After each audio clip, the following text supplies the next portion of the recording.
Okay. Hello, everyone. Welcome to the first meeting of the semester. It's good to have you guys all here via Zoom. We're meeting virtually at least through February, just in an abundance of caution. And if things are looking better at that point, then we'll look at moving back to in-person meetings. But for the time being, our General Assembly and committee meetings, I'm expecting to be happening via Zoom. I know that sometimes you guys like to come hang out in the office, and I just ask that, try to avoid that as much as possible right now, just to be safe. And then before we get the meeting really started, I just wanted to go over some brief expectations with regard to Zoom attendance for General Assembly meetings, because it is a little bit different, of course. So the first thing is dress code. It looks like you guys all are doing fine today. Basically, I just don't want it to look like you showed up in your pajamas. So try to look presentable. I'm wearing a nice top and a sweater. That's completely sufficient. It doesn't have to be super fancy. The second thing is, if you want to speak, since Zoom can get sort of chaotic, I ask that you use the raise hand feature. Robert's job in the Zoom attendance world is to let me know if someone has raised their hand and who's next and all of that. So he'll keep track of it and let me know. Promise that we'll get to you. That just allows us to keep order. And then the last thing is the camera. As I said in the chat on the group me, I would prefer that you guys have your camera on, especially since these meetings are recorded so that the student body can see. But of course, if you go to the restroom or something like that, you have to take a drink, what have you, turn your camera off for a second, that's fine. But for the most part, I would prefer that your camera stay on since we're all attending virtually. And if you're going to have a background, just make sure it's something neutral. What Shelby has is fine. That's one of the automated Zoom ones. What Robert has is fine. What JJ has is fine. Those are some different options. So anything like that is totally okay, or you're welcome to have your just neutral background. That's what I have going on here. Robert, do you see that? Do what? Do you see where, does it show you the waiting room up at the top? Oh, yeah. Letting in Justin. Okay, all right. I just want to make sure. Okay, so that being said, thank you guys for turning on your cameras. Greatly appreciate that. Already talked to Don. That's fine. Hi, Josh and Bryce. Okay, I'm going to go and share the agenda so we can get started. Can you guys see that? All right, awesome. Okay, so Secretary Mattern will take attendance as we go. Is there anyone here for open forum?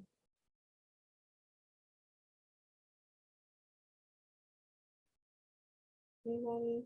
Okay. Seeing none, I'll go ahead and move on. We don't have anyone for speakers podium today, seeing as it's the first meeting of the semester, but we do have some exciting guests lined up for the semester, and I think you guys will greatly enjoy that. Moving on to officer reports, I will go ahead and start. This week, I met with the president, and he had some interesting things to share with me, and also asked me to get some information from you all, which we'll discuss later in the meeting. I also met with the faculty senate president and the staff senate president. Those three people and I have set meetings monthly just to make sure that we're all staying on the same page. I find that that's really helpful for all three organizations. And we also found out this week that UT SAC is going to be online, which, as you guys know, is really disappointing for me and Ashlyn. But with everything that's going on, we didn't feel that it would be wise to bring people from all over the state together. So that's sort of what I have going on, other than getting the semester going and making sure that we're on the right track for SGA. Vice President Smith? This week so far, actually more of last week, I met on the Handbook of Operating Procedures Committee, and we voted to approve of some minor changes and major changes on that, which was nice. And then I just met with the events committee, and we just kind of started getting the ball rolling. and talked about various things that we have coming down the line, and then also some new ideas that would be very nice to implement, that would help, kind of bring foster tradition at UT Tyler. And then aside from that, I've been looking at people to invite to General Assembly to speak on behalf of, or speak to the Senate, introduce themselves to the Senate, and then for us to ask questions too. And yeah, that's most of what I've been working on lately. Awesome. Secretary Matter? Is it gonna? Just use Landry's audio and your camera. Do I need a chair? No, it's So fine. Just weird. stand. Can anybody see me? Come close. There you go. Hi guys. This is Casey's first meeting of the semester ever, which is really sad, but I've been working on updating the website. I feel really weird. I don't like this. Also, I work at the HPC, and I know that our fee increase is actually fixing to be put to use at the end of February or whatever. I will be typing up the meetings or the minutes for this week and getting back on the post and the website, and that's pretty much it for what I've been doing. I hate it. Awesome. Thank you. Treasurer Lindbergh? I met with Josh last week regarding some of the budgeting for this semester and what we look like, and if we had an increase in budget from the university. So I have to go over that with the executive board first, but to all the other members, get ready possibly for another voting on the for a new budget for this semester.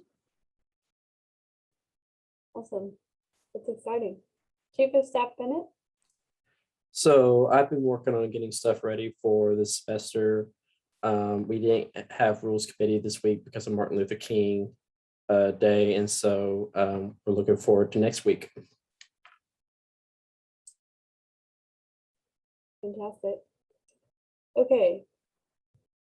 Moving on to committee reports. Of course, not every committee met this week, so if you haven't yet, or you didn't because of MLK Day, you don't have to report, just let us know that. So we'll start with events committee.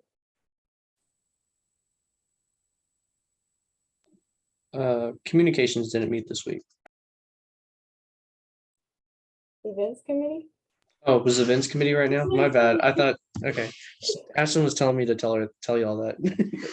Communications didn't meet. But yeah, we met literally about an hour ago. And like I said, we kind of just talked about some new ideas. One idea was maybe an SGA sponsored tailgate. And then another idea was a kind of community service project that SGA could be a part of, which I very much like the idea of that. And then of course we talked about stuff that we have down the line, such as midnight breakfast and homecoming week and meet the SGA and the SGA banquet. So kind of just getting the ball rolling. Sounds good. SGAC, have y'all met yet? Well, you wouldn't be able to, because it has to be 2 weeks in advance. Do you have anything to share, Ord? Oh, nothing. But if you are a part of SGAC here right now, tell me if the availability that we did last semester, if it's still good for you. We might change, we might not. It was we met on Thursdays, I think at 4 o'clock. For me, that would be, I think that would be okay. I only got one class on Thursdays now. So thank you. Yeah, you guys can send that either in the group me, or if you want a private message, Treasurer Limbick via Zoom, that's fine as well. Rules committee? We did not meet this week. And then I guess I'll cover the last two. For the Environmental Sustainability Committee, as I said, at the end of the semester, we do need a new chair for that committee. So if you're interested in that, if you will text me after the meeting or email me, either is fine. And we can get to work on that. Likewise, if you are interested in joining a different committee based on your schedule, or an additional committee, that's fine. Just let an officer know and we can add you to the appropriate chat. Just so you know. GSA committee, my understanding is that GSA is about to be a registered organization again, hopefully. So based on our original vote, the ad hoc committee will cease to exist at that point. So that's fantastic for graduate student representation going forward. We just have to figure out what that looks like in terms of making sure that that information from their group is getting back to us, because we are the designated voice of the campus community. Okay, moving on to student voice reports. First up, we have the College of Education and Psychology.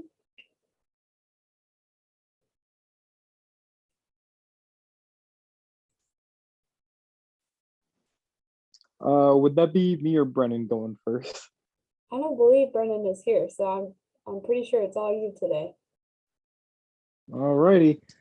For the School of Education and Psychology, since the last time I reported, I had talked about talking about lowering the amount of required credit hours for SONA studies, which are like research studies that students are required to attend for certain classes. I had met with the chair of the school, but she said that I brought a valid point to the table and that she would be consulting with the rest of the psychology department that was in charge of SONA, and they would be discussing on making changes on the program. And that's all. Awesome. We love to hear about senators being proactive with things like that.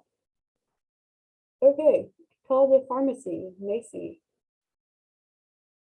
Hey, okay, so I said this in the chat, but our class got moved to Zoom till February 4th. So all the ideas and fundraisers and stuff we were gonna do kind of got put on hold for the moment. So that's pretty much all I have to report for now. Hopefully that kind of comes back after February 4th. So we'll see. Gotcha. Yes, I think we're all hoping for that. Okay, and then student body at large. I know that's quite a few of you. So, whoever would like to go first.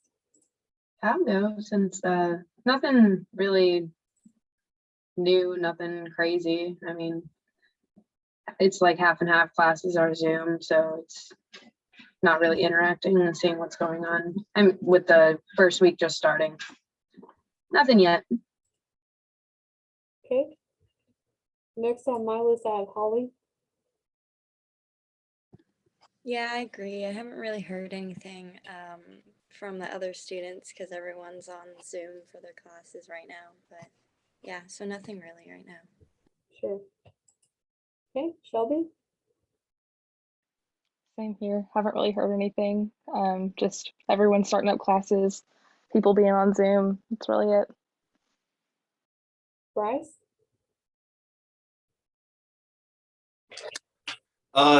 Pretty much the same. And like I just got out of quarantine today, so I haven't been able to talk to anybody. But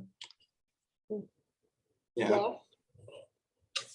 Yeah, I don't know if been anything in particular from what I've heard from students since being back. I had a couple questions and I stopped by Landry's.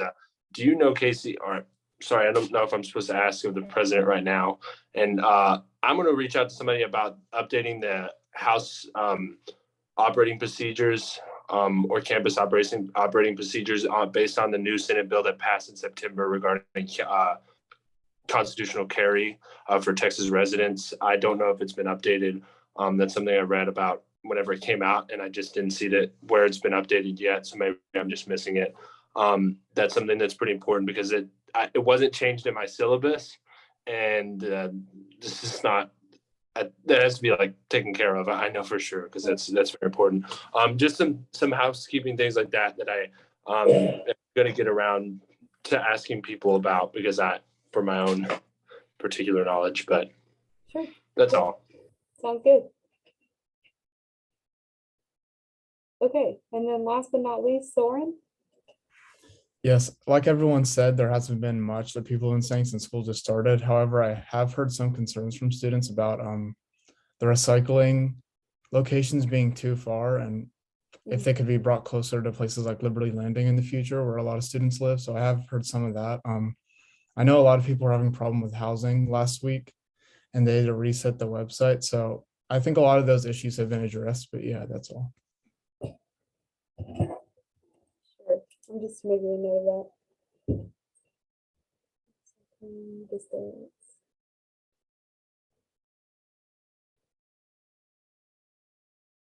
Okay. Let me share my screen. Back to you.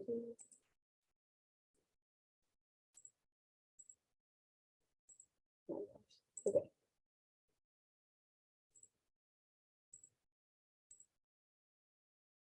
Can you guys see the agenda okay?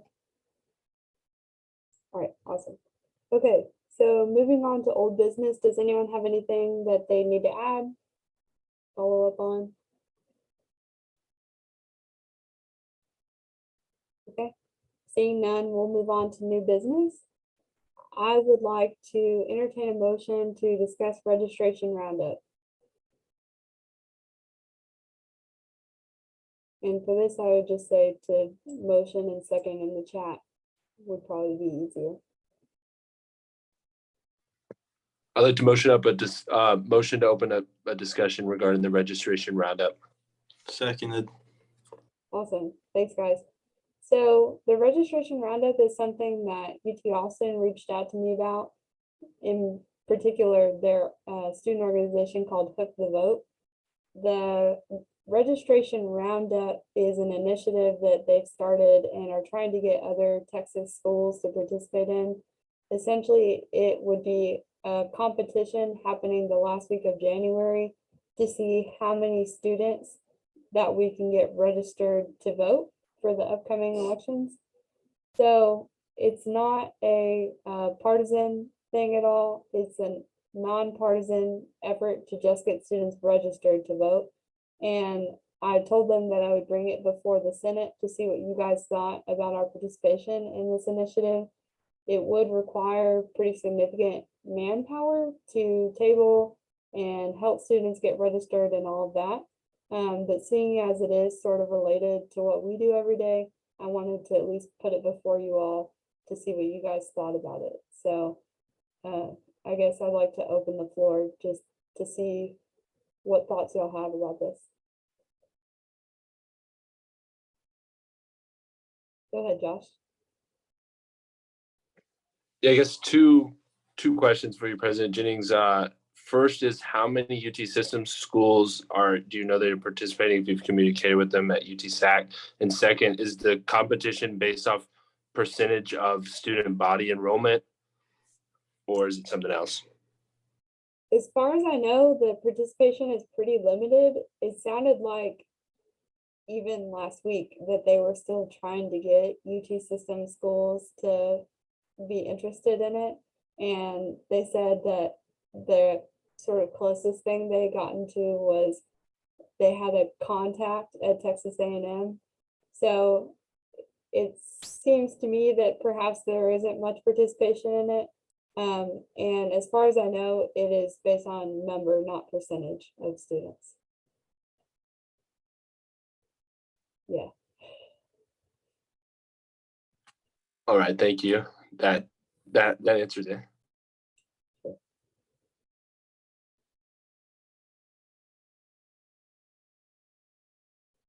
Any other thoughts?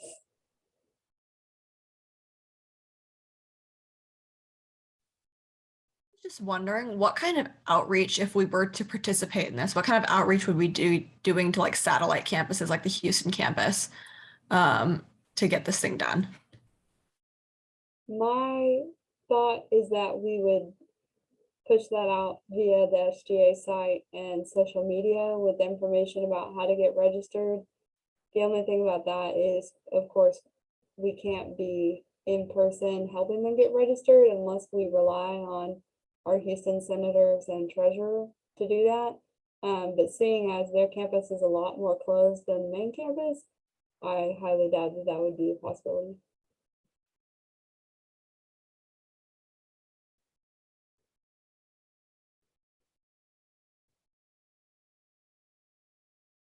Overall, based on the information I've received and the fact that it seems to have limited participation, I'm leaning towards no, since that would be a pretty significant commitment on our part.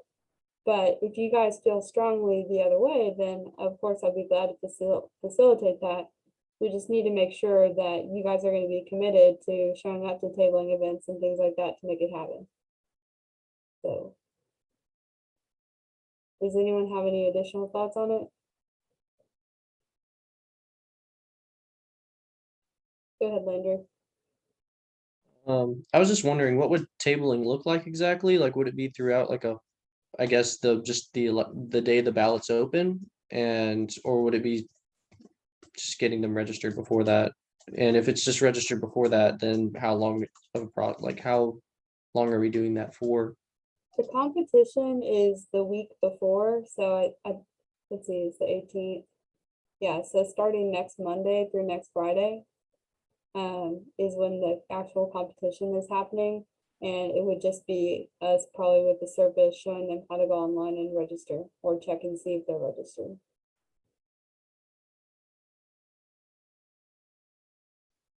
Z?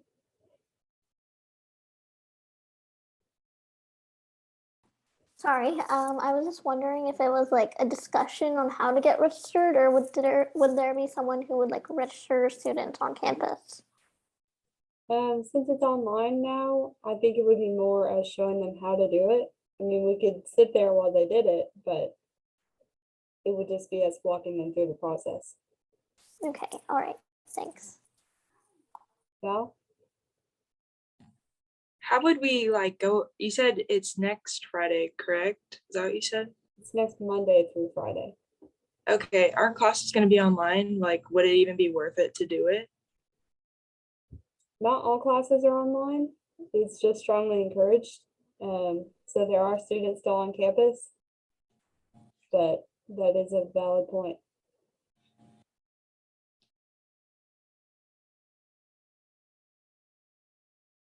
Okay.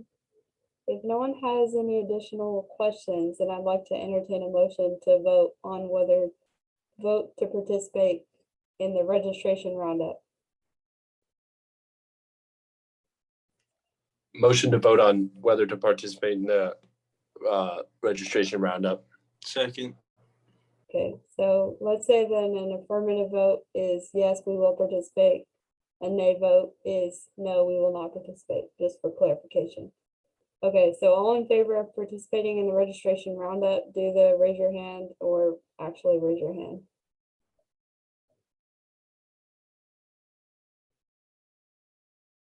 Okay, Andrew, will you count?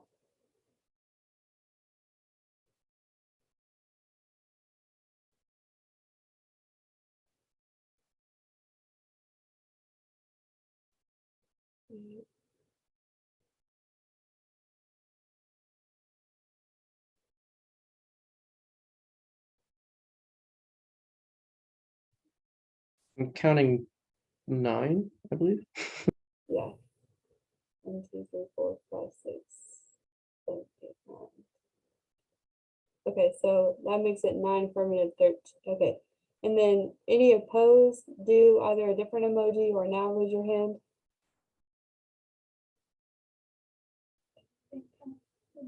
Okay. 1, 2, 3, 4, 5, 6.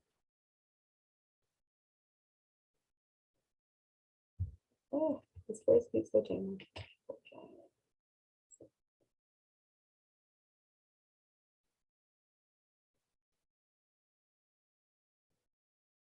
3, 4, 5, 6, 7, 8. Okay, I can't really tell. I think I got 8 counting Chloe and Chloe, but Yeah, okay, so Adon, Valerie, Beverly, Jacqueline, JJ, Shelby, Chloe and Chloe, Soren. Am I missing anyone? Oh, B, okay. So that makes it, Ashlyn. okay, 11 opposed. So that should be right number wise. Okay, and any abstentions? Okay, 2, 3, okay. Okay, so we will not be participating then, based on that vote, so I will let them know. Thank you, guys. I told them I would present it to you. I'd like to entertain a motion to close the discussion on this topic.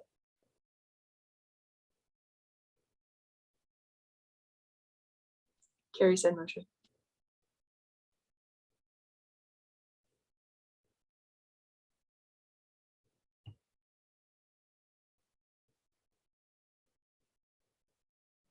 Seconded. Okay, thank you. Oh my goodness. Okay. Moving on down the agenda. The next thing on new business is the senator nomination, so I'd like to entertain a motion to open discussion on this topic. Carrie said motion. Seconded. Awesome. So many of you guys have met Daniel Kleckler. He is involved in all sorts of things. So he has come to us and is interested in joining SGA and filling the newly empty College of Arts and Sciences seat. So Daniel, the floor is yours to introduce yourself and talk about why you'd like to be in SGA. Thank you, Casey, and thank you for all of y'all for allowing me to come here and speak to y'all today. So as many of you know, my name is Daniel Kleckler. I have been involved here on campus in several different aspects.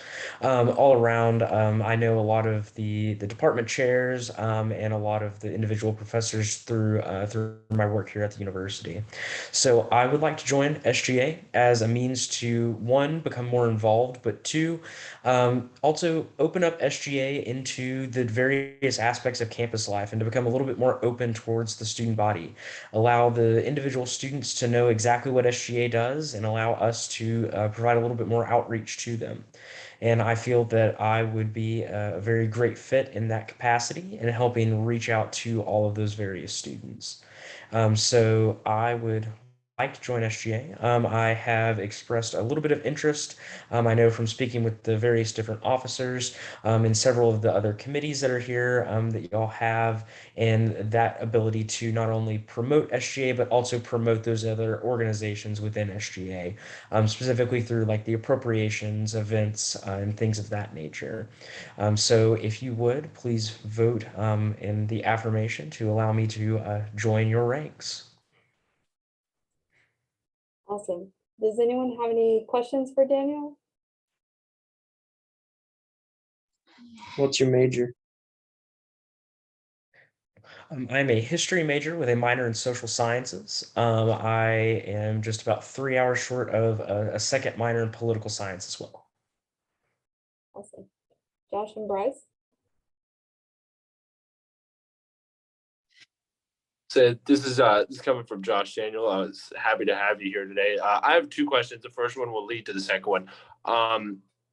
What out of the committees that we have standing in the student government is one that interests you most? Second one is in that committee that you decide to work in, what is one specific thing that you want to work on? So thank you for that question. So I would say the committee that's probably been the most I guess that I would find the most interest in would be the probably the rules committee, and that's because I know those of you that are here that are part of Men's Council know that I've spent a great deal of time rewriting bylaws and understanding how those bylaws work and the procedures that go behind all of those and the philosophy behind the rules that we have. So I would find probably the most interest in that particular committee. And then as for one specific item, I don't know specifically off the top of my head. What I would do is I would sit down along with that committee, and of course I would independently review the bylaws to see if I had any glaring questions or glaring concerns with them, and then I would bring those up through that committee process. Fantastic. Any other questions?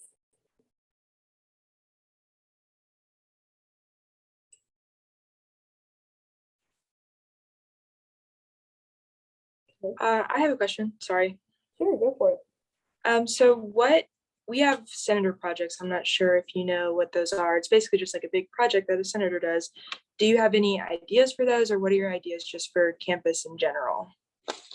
So I don't have any specific ideas on what a project for myself would be. What I would say is that I would consult with the other senators as well as the executive board to determine exactly a need that would be here on campus to address that, as well as working with the hierarchy of the College of Arts and Sciences, working with Dr. Gray, Dr. Stottleman, Dr. Guterjean, the rest of the department chairs to determine exactly a need that could be filled within the individual college, and then working to fill that need.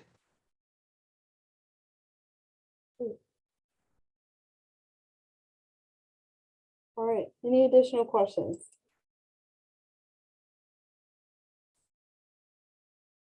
Okay. Seeing none, Robert, if you'll move Daniel into the waiting room, Daniel will give the senators an opportunity to vote, and then we'll bring you back in. Sounds great. Thank y'all again.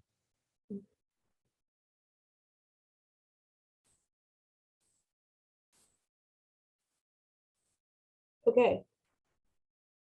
Now that Daniel has been placed in the waiting room, are there any questions or thoughts before we vote?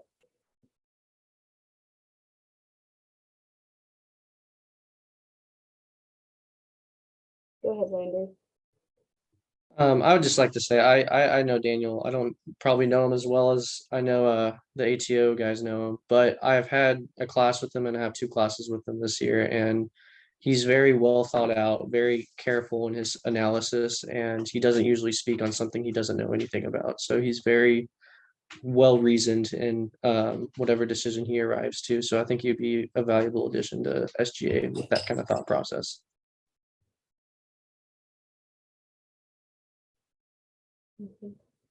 Any additional thoughts?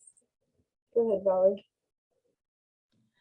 His answers were very professional, and again, I don't know him as well as other people do, but again, his answers were super thought out, and he responded professionally. So I like that. Yeah. Go ahead, Soren. I haven't known Daniel very long, but in the time that I've known him, he's a great speaker. He's a great leader, and I'm actually working on getting a club up right with him right now. So, he does a lot of things. And he does them very well. So he'd be a great addition. Sure. I think just the fact that so many of us know him is a testament to the fact that he's involved in a lot of things on campus. And in order to make our body the most representative possible, it's important that we are full of members that are constantly involved and looking for opportunities to reach students. So I would agree that I think that's something he brings to the table. Okay. Are you guys ready to vote? Awesome. Okay, so all in favor of approving Daniel Kleckler to fill the vacant College of Arts and Science seat, please raise your hand.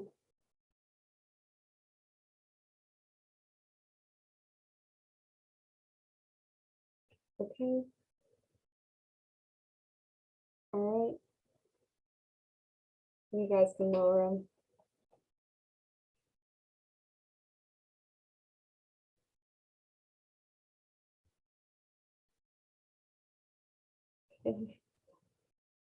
If you're any opposed, go ahead and do a different emoji.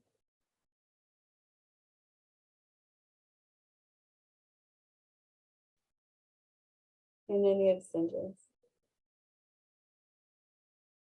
Okay. Robert, do you know how to let him back in, or do you want me to do it? Okay. Then you can let him back in.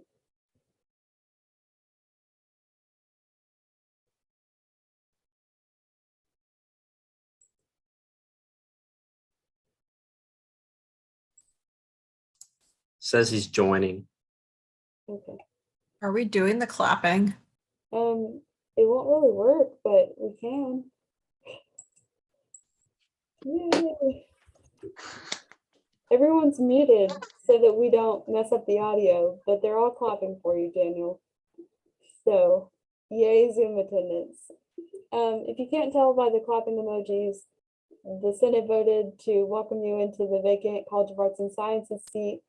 You'll be working with Chloe and Chloe, so I know we have a good team covering the College of Arts and Sciences as well as our other collegiate and housing and at-large areas. So welcome to SGA. We're glad to have you. Okay, that's the only nomination I have for today, so I'd like to entertain a motion to close discussion on this topic. Carrie said motion. Seconded. Awesome, thank you. And then moving on down the agenda,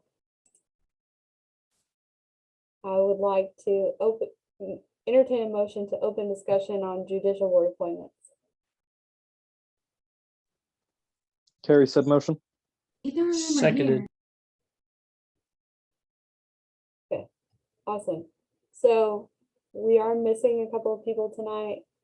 Kellen and Precious both have classes on Tuesday evenings, and it was unavoidable, unfortunately. So Precious, I imagine we'll hear from Kellen as well, but for now, Precious submitted a formal resignation from her seat as a College of Nursing and Health Sciences senator and has asked that she be appointed to the judicial board to fill one of the 2 vacant seats there. And I would like to appoint her to that position now. So you guys get the opportunity to vote on that. So I guess I'd like to entertain a motion to vote to approve Precious Henry as one of the new justices.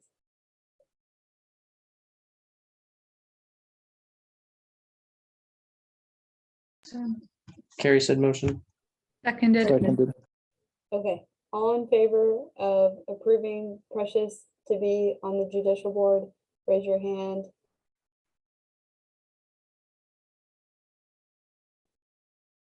Okay, and all opposed, do a different emoji.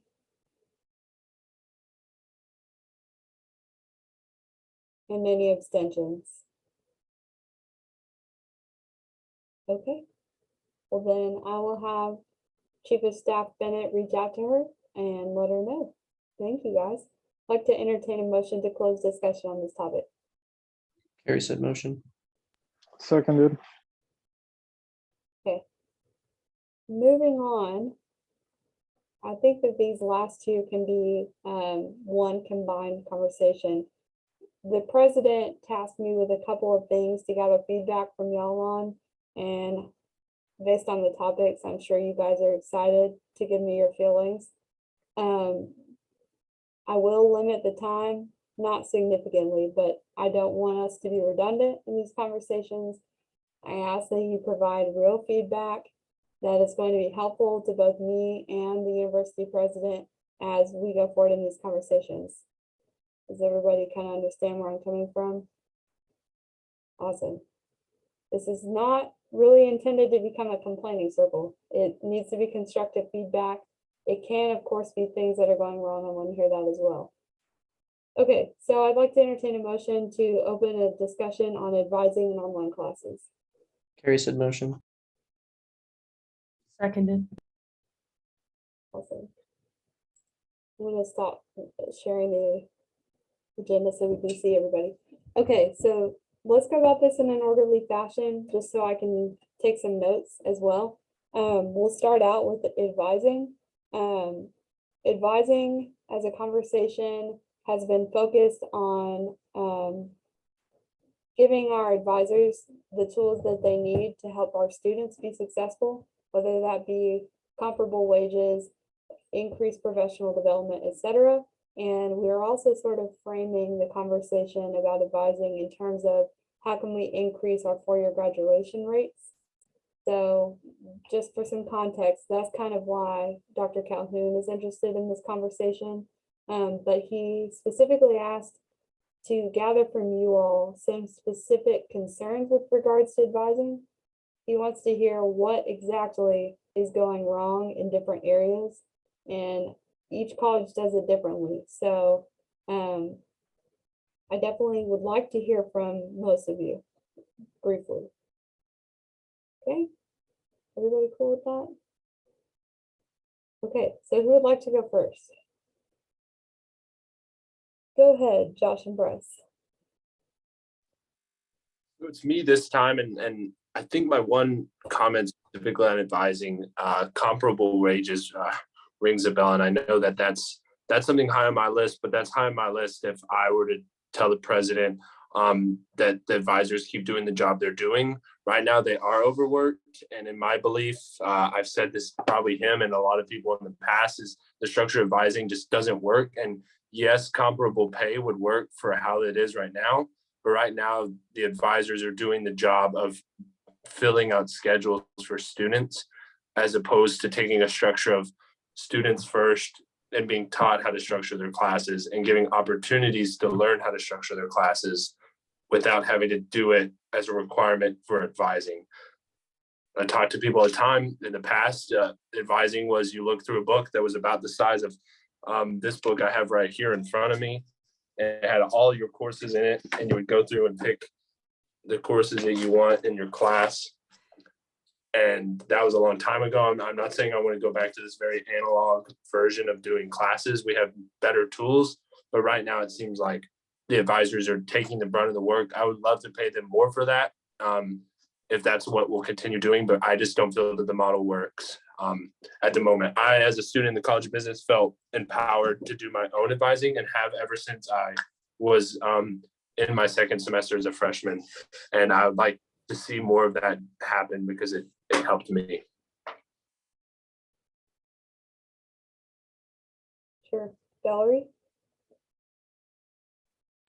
I agree that they have a giant workload, and I don't know how it is for other colleges, the advising structures, but at least for nursing, I know that during the application period, it is insane for them. They are getting calls all day, every day about this and that, and just, it's super hard for us as students to get in contact with them just because, you know, they're getting all of these calls and overwhelmed with all of these emails. And the majority of our advising staff is new, like this is their first year. So it has been a bit hectic, and I'm not really sure. They got a new like advising coordinator. I forget what her name is. She seemed really nice. She introduced, what was it? Angie Copeland. Yes, we met her at orientation. She's super nice, seems very professional. So I'm hoping that, I'm not really sure how they're structuring, if they're doing anything different, but I'm hoping that'll make it better and less chaotic. I don't know about how many people drop out of nursing school, but I know that I have been overwhelmed and overworked this first week. And I wish I could have been more prepared and met with my advisor. I just never got the chance because I felt like there's just this disconnect between us with contact and relationship. And I don't know if we can do something to improve that. Thank you. Andrew? Yeah, so I think one of the areas, and I think we've all so far kind of briefly touched on this, but is kind of just like outreach almost. Like whenever students try, and I mean, obviously this is all anecdotal right now, but whenever students have tried to like reach out to advising, maybe to set up an appointment, sometimes they can't even get to enrolling in their classes because they have like a hold on their account. And the problem is that if they don't get any response back and that hold is still there, there's not much that they can do unless they actually communicate or that person communicates back to them. And I would say I would agree with Josh that right now there's really no incentive structure for the advisors that we do have to really move up or to see any kind of professional growth. And I think comparable pay would be a better solution. Obviously, that's not something SGA can just offer, but I do think that is a valid recommendation.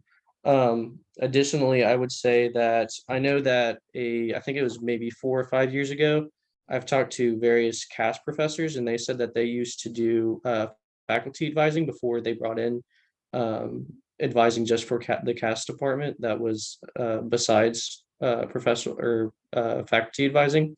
And I'm not saying that would be a permanent solution, but maybe that would be more of a transitory solution.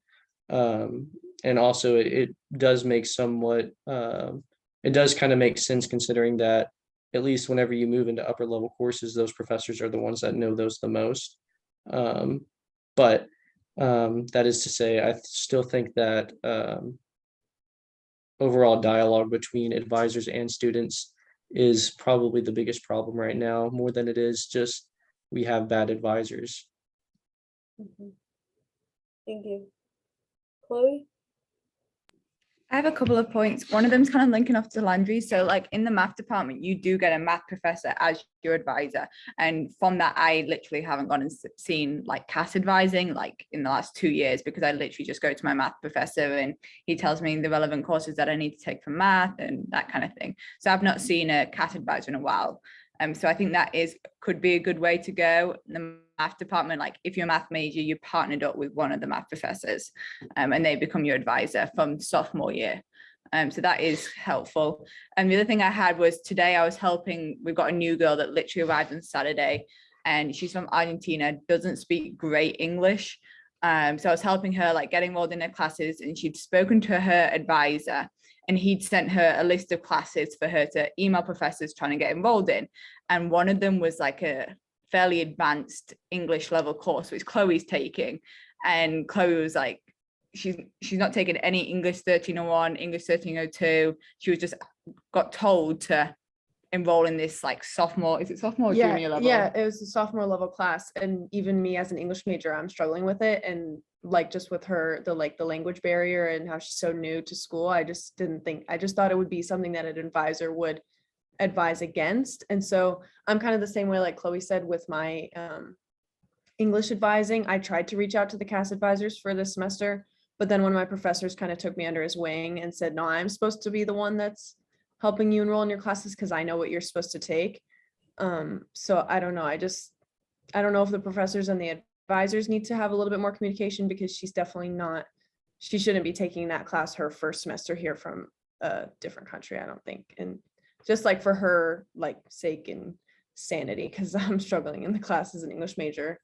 And I don't know, I just think there should be accommodations for her to maybe be in like a 1301, because I took 1302 my freshman year, and that was a good starting And I point. did look, Even- and yeah. so I started like looking at classes, and English 1301 had open seats. So I'm just questioning why she wasn't putting that and instead of putting like a 23 class or something. Yeah. So that's just a bit worrisome for like new freshmen, especially international students, and putting them in classes that are a bit too advanced for their first semester without any previous English classes. Yeah, absolutely. Alicia? Yes, so I think the biggest issue is not enough advisors, and it's more about advising. So here are the pathways that you need to go. Yes, you should figure a little bit. Yeah, you have a little bit of leeway. I want this class, I want that one, especially with the extra classes you have to take that aren't your core. But the advisors, I feel like we need more of them so they can help you along. So you don't necessarily have to find a professor that's going to guide you, because it's not only just going for your bachelor's and what classes, it's like what's going to be most beneficial to you in the course you're taking because of your interests. It's not just generic. And if you don't have someone helping you through that, like you only know what you know. You don't know what you don't know, if that makes sense. That's what the advisor's there for, to help you with your career path with it. And if we don't have enough advisors, students aren't getting that knowledge. And I think if they had that, they would stay in that, like the university would retain more people. Mm-hmm. Yep. Justin Melendez? Going off with what Valerie said about having a disconnect, I didn't even know that there's a new advising coordinator, and I don't think any of the level 2, 3, and 4 nursing students know about this, because I know a lot of them have been emailing, I believe, Marie Dullard, but apparently she doesn't work for UT Tyler anymore, and no one knew about that. So I know some level 4 students who are stuck in a level 4000 class, which they don't need, but they were assigned that class from their old advisor who's not even working for the university anymore. So there's definitely a lack of communication with there, especially on the website I've checked for the School of Nursing. It's the old list of nursing advisors. They don't have it updated. So I think updating that would definitely help students out.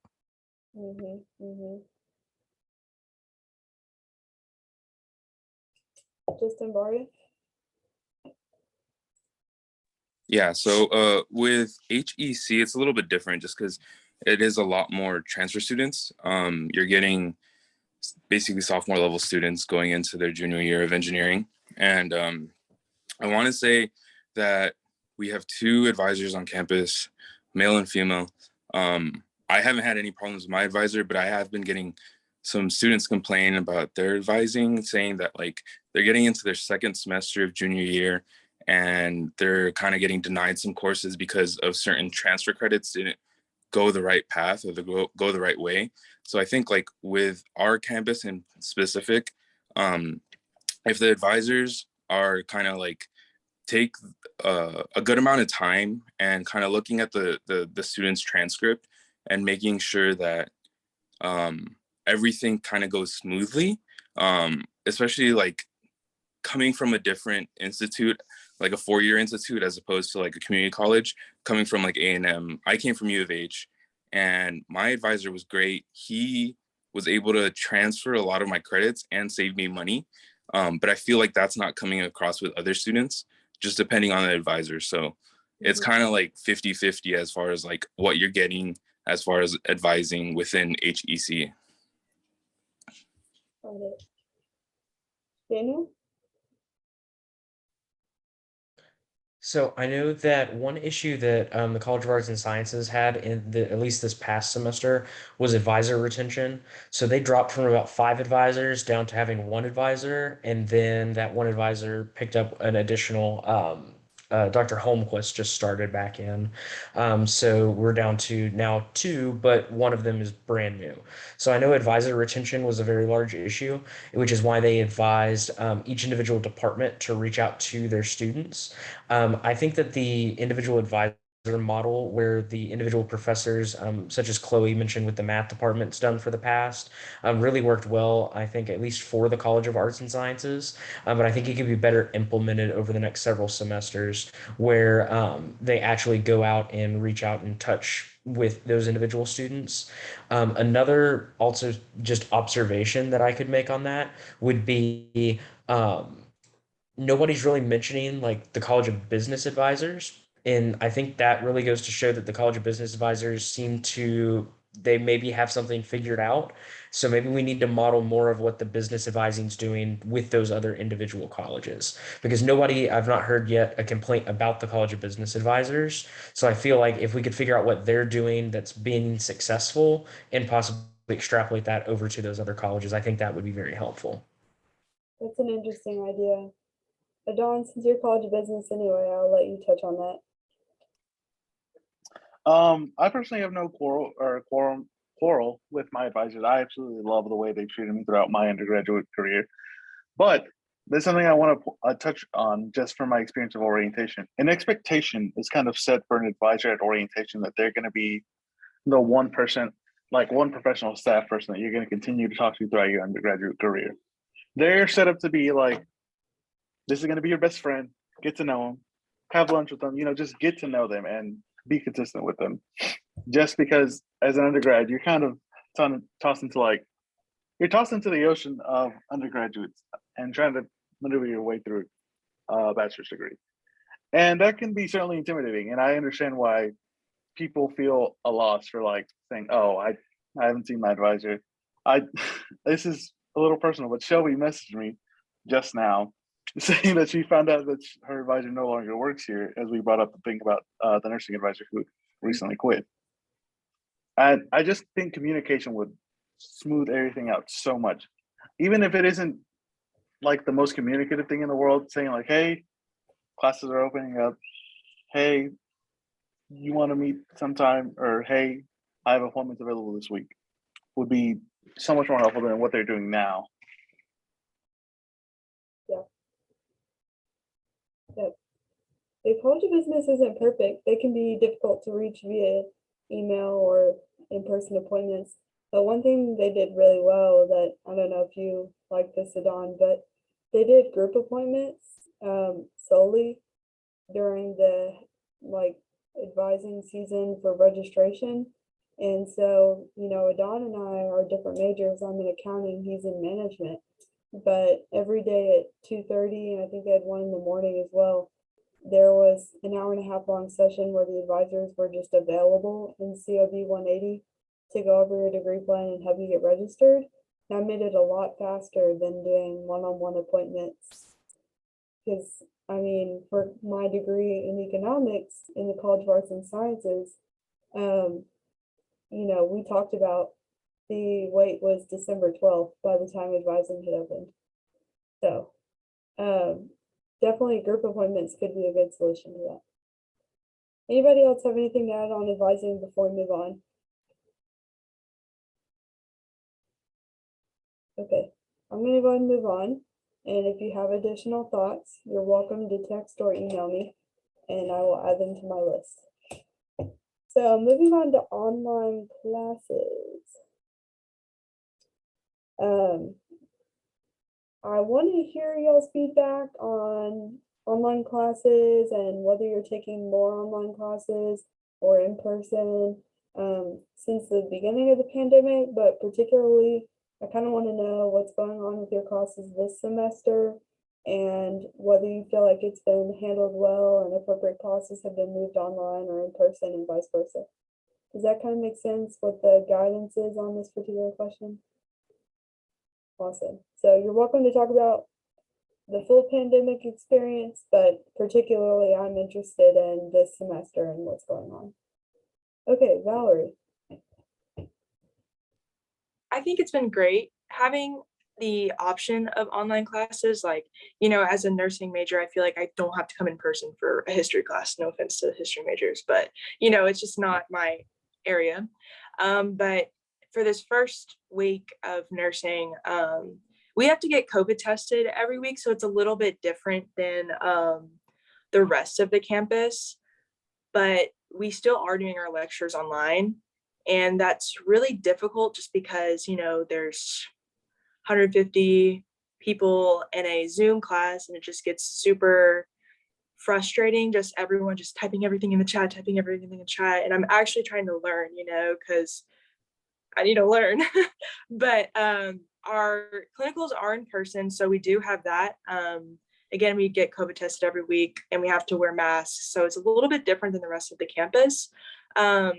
But again, I do like having the availability of a class online. I just wish that we could go in person, but obviously like with COVID, it's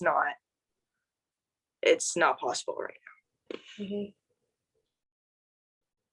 Zainab, you're up next. Oh, sorry, I didn't realize I hit the unmute button. I think some classes should go hybrid. Like one of my professors, his class is in person, and he was like, "Okay, if you want to go on Zoom, you can go on Zoom."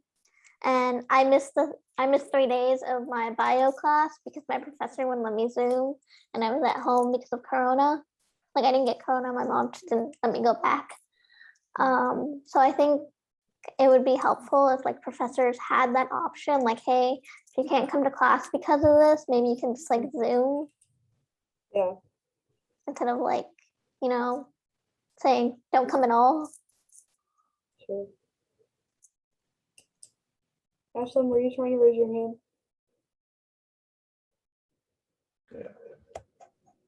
Okay, can you hear me? Yeah. Okay, I don't mind going online or anything like that, but it was really confusing right whenever we started the semester. Nobody knew what we were doing. Nothing was announced until like the day before.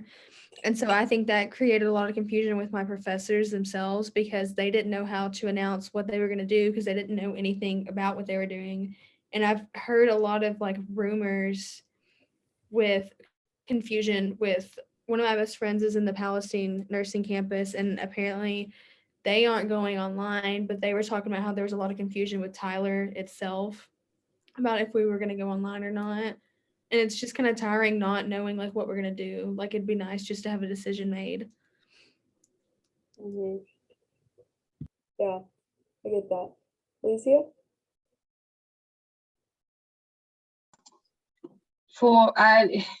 That's a difficult one because I think hybrid is a good option for some, but it's also shown that grades drop a lot more with just Zoom. So if it's just online, it's actually a lot harder for students to learn. And a lot of the professors have noticed it showing in their, or like even showing up or actually paying attention, because it's easier to get distracted. You're at home or wherever you're at. And especially being new to college, say like the freshman class, that it's a lot different than high school. You can't just sit there. You have to put in all this other effort too. But that's why it's like it's difficult, because it's like some people can learn online, but I think it's a lot more beneficial to be in class for it. Mhm.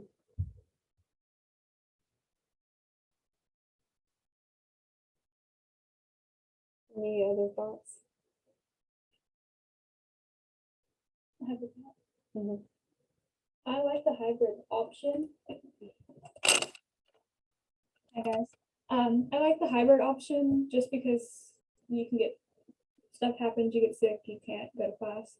But the Zoom only at this point, like once this surge is gonna pass and we can go back on campus as regular, I don't want my classes to stay online because the accessibility for me is really hard. I can't focus just staring at a computer screen all day. And it gives me migraines and I cannot focus and I'm not learning anything. So while the hybrid option is great, I really, really do want us to still be able to go to class if we need to go to class, or if we want to go to class. I just can't do the Zoom for all of my classes for the whole semester. I think that was not like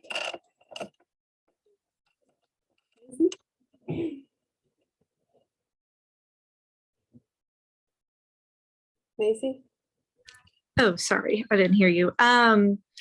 Yeah, I mean, I think hybrid's probably a good option, especially for healthcare, like for pharmacy. Like if we don't have that hands-on learning, like I don't have supplies at my house like I do at the college. So just missing out on all that. And then all of a sudden we're off Zoom and we come into the like a hospital or something. We don't know what we're doing because we never done anything on a live person. So it has that aspect too, for sure. Valerie?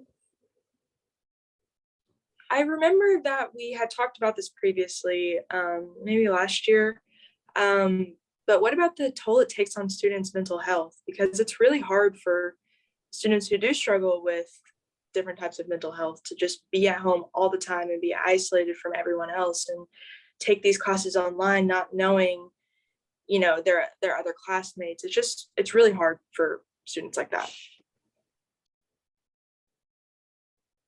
Sure.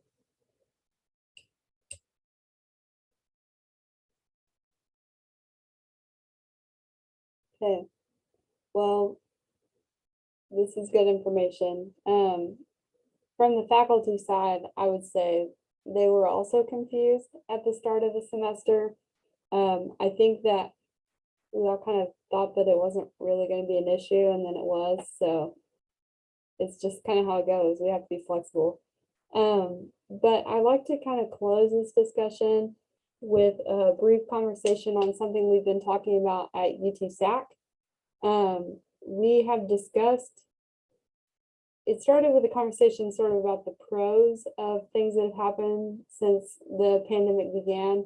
And one thing that we all mentioned was the word flexibility. I don't know about you all, but I have worked nearly full time for the majority of my time in undergrad, and having the option of taking courses online, asynchronous, what have you, has always been super helpful for me. Even prior to COVID, I was taking 1 to 2 classes online.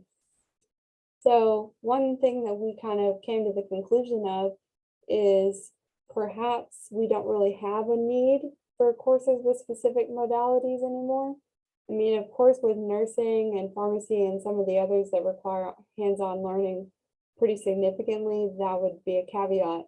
But, you know, if every single course was offered with simultaneous in-person and Zoom attendance, similar to how we run our SGA meetings, then that would provide students who are sick the chance to stay home without having to talk to their professor. It would provide students who are having a bad mental health day that can't get out of bed to stay home, and still allow students who want to come in person to come in person. So I just kind of wanted to see what you guys thought about that. Not anything we're like going to implement tomorrow. It's just a question.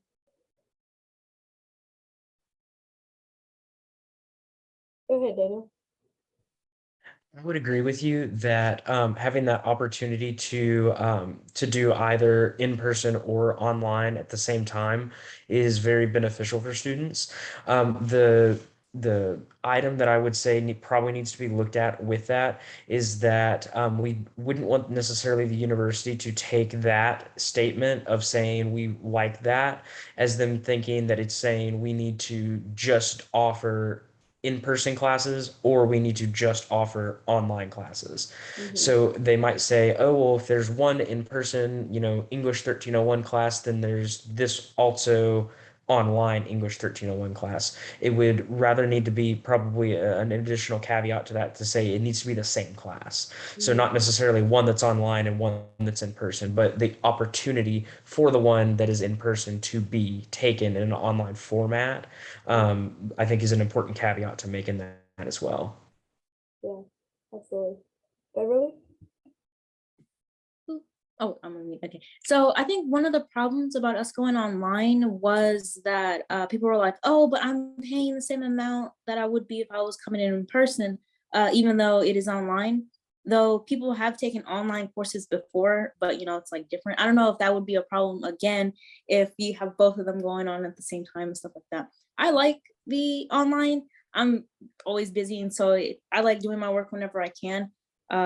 But I was going into this semester with the feeling that, or with the idea that I'm gonna show up to class, I'm gonna write my notes, and then now it's kind of like, oh, now I'm in my room, now I'm doing work at the Met and stuff like that. But I'm good either way. Please just Sure.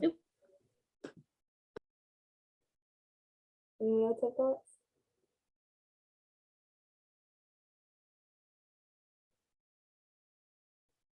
Okay, I have one question. sure. So the question is if they decide to keep us like online the entire time, would they end up charging us for like online course tuition instead of just like for like on campus tuition? Because online courses are typically cheaper. In-person classes are cheaper. Let's just break that down right now. Online courses are more expensive. So, clarification, but they wouldn't like back charge you an online fee for a designated in-person class. It's designated in person. Does that answer your question? Yeah. Okay, awesome.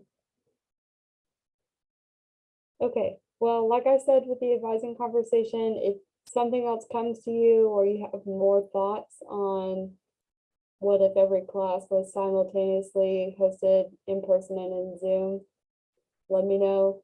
Send me a text or an email. I'll be glad to add it to my list. I'm hoping to compile this information and send it to the president on Thursday. So just try and get it to me before then. Okay, cool. Awesome. Then I'd like to entertain a motion to close discussion on this topic. Motion seconded. Seconded. Okay. Okay. I do not have anything else on the agenda for new business. Does anyone have anything that they'd like to add?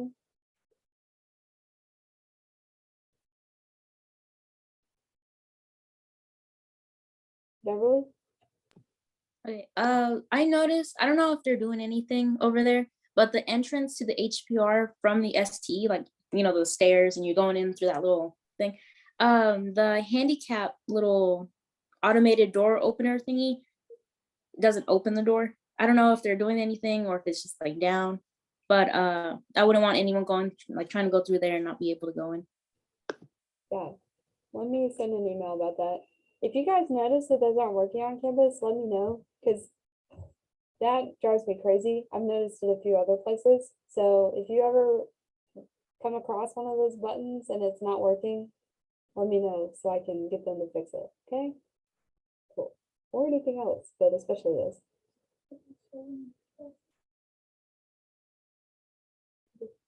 Anything else?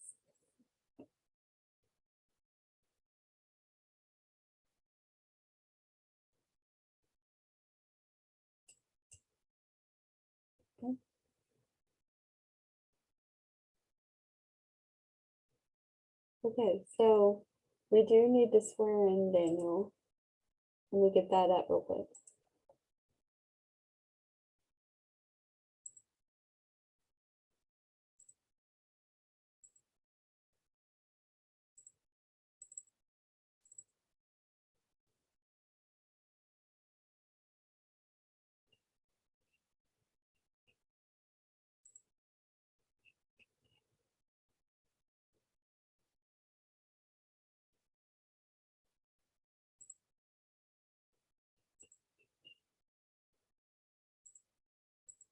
Okay, can you guys see the oath and everything? All right. So Daniel. The way this will work, I'll say it and then you'll repeat it. And of course, when it says insert name, you'll insert your own name. And where it says insert position, you'll say Senator for the College of Arts and Sciences or College of Arts and Sciences Senator. Either of those is fine. Okay, so raise your right hand. I, insert name, I, Daniel Kleckler, do solemnly swear do solemnly swear that I shall faithfully represent that I shall faithfully represent the interests of the student body the interest of the student body of the University of Texas at Tyler. of the University of Texas at Tyler. I shall dutifully uphold and preserve I shall dutifully uphold and preserve the Constitution and bylaws the Constitution and bylaws of the Student Government Association of the Student Government Association while ardently executing while ardently executing the office of Senator for the College of Arts and Sciences for the student body for the student body at the University of Texas at Tyler. at the University of Texas at Tyler. Awesome. Y'all give Daniel some clap emojis. Awesome. Okay, moving down the agenda, we're to advisor comments. So Josh, it is all you. All right. Well, good afternoon, everyone, or good evening. I'd like to welcome everybody back. This for a first meeting in the semester. This was a really good start, and so I'm really excited. Y'all covered a lot of ground today, and so I think y'all addressed some pretty important topics. A few that I'm going to touch on real quick. Let's see. I'm looking at my notes. Back to Josh Mahinet's question about the constitutional carry, or as most people know, is open carry. There was a section of the bill that excluded institutions of higher education. However, concealed carry still applies. And so the law from several years ago, I think it was in 16 or 17, where concealed carry is allowed on campus, that is still in effect. And so open carry did not impact institution higher ed in general. So we did look at that extensively over the summer, and I believe Chief Metters sent out some sort of communication in the fall, at the very beginning of the fall, and letting individuals know, like, hey, these are the rules. This is still in effect. Please be mindful for those who exercise their rights out in the community regarding the new change. If there are concerns about that, I think that Chief Metters is someone that would be a good guest speaker to kind of elaborate a little bit more. I'm sharing what I remember from that conversation, but he would be more than happy to come talk to SGA if y'all would like more information on that change. a lot of good conversation regarding advising. I think that it was very fascinating to hear, how each area, the experiences that y'all have had. I do think this is y'all had a good conversations. I do think that Dr. Colleen Swain, who's one of our associate provosts, and Miss Ashley Bill, who is executive director over academic success. I think those would be two great individuals to bring to this meeting. And I think y'all need to have this exact conversation with them so that way they can potentially answer any questions, address. There were several concerns that y'all shared. I do think knowing both of them, they do actively care about the students and they do want to try to make the experience as best as possible and as smooth as possible. And so your feedback is greatly appreciated on that. And then Yeah. other than that, it's oh, go ahead. Quick question about that. We have the advising task force with Ashley Bill, and I was, we're planning on using that as a forum for that sort of feedback. Would you recommend that we invite them to the full Senate as well? I think that maybe you go that route instead. Ask the council to come, so that way they can hear from student government, because you have representation across the board, and so I think it would be a good way to quickly gather data on the experiences that students are facing, whether good or bad. I know typically when we address concerns, we often hear about the bad, but it sounded like there was some good going on in some of the colleges as well. So I think it would be good to hear both sides of that. And then if things, if student government feels that they still want to address their concerns further, then I think the next step after the focus group could be the Dr. Swain and Ashley to come speak. Because there's no harm in bringing them either. And they also like to come to they often come to student government and like to come to student government because they like to hear what's going on. Very interesting opinions regarding the online situation. I've heard when have spoken to a few students, it seems to be mixed as far as some being online, some being in person. And so I think as we're going to keep our fingers crossed and hope that our situation improves, so that way we can go back to the faculty's preferred method of instruction, because I do think there is I think someone mentioned it earlier, but I do think students in general perform better when it is in person. And so we're going to keep our fingers crossed and hope that happens. I do want to compliment many of y'all. It's the first meeting and y'all, several of the areas had updates, as well as a couple of the committees. And so that makes me very happy that you're already on it and trying to get the opinions of your constituents to figure out what's going on. I know it's been an interesting couple of weeks, but I hope that, as I mentioned earlier, things continue to get better.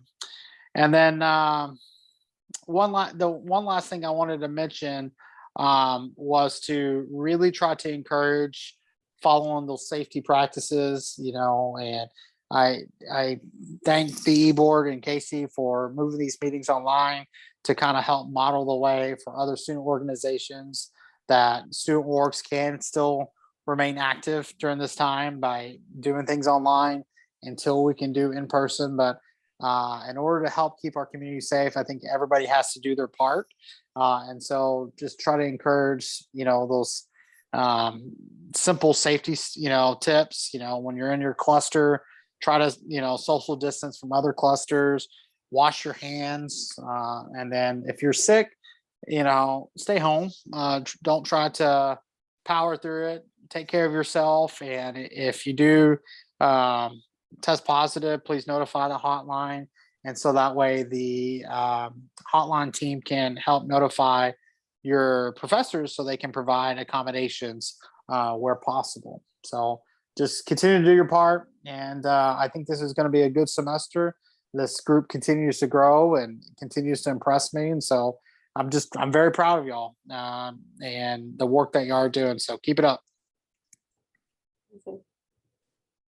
Okay, Announcements wise, like I said, we'll be on Zoom at least through February. We'll keep you guys updated on that. That being said, we have shown time and time again that virtual attendance is possible and can be effective. So like I said in the group meet, my request is that committee attendance would also be virtual for the time being. Especially because it makes it so much easier to accommodate our Houston senators and board. There's no reason why we can't do that. And so my request is that unless you work here in the office, try to limit the amount that you're coming in and hanging out, just so that we can minimize potential exposures. Full-time staff are on a rotating basis, and that seems like the best way that we can do our part.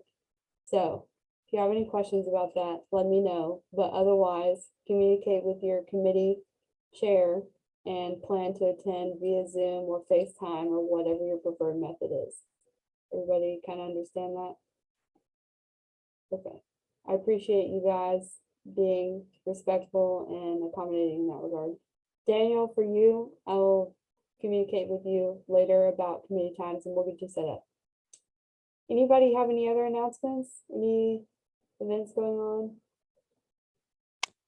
I just like to say they updated guidelines for COVID this semester. So if you have any questions, they're on the COVID hotline website. They're just about isolation, what to do if you test positive, inconclusive, negative, all of that. Awesome. Thanks for sharing that. Okay, then the last thing I have is just for next week, it's going to be College of Arts and Sciences and College of Business doing student voice reports. So keep that in mind. And on Thursday, we will get the agenda, the weekly email, and the minutes, all of that sent out. Okay. Any other questions? Awesome. Then I'd like to entertain a motion to adjourn. Carrie said motion. Nobody else wants to leave? Second. Okay. All in favor, raise your hand.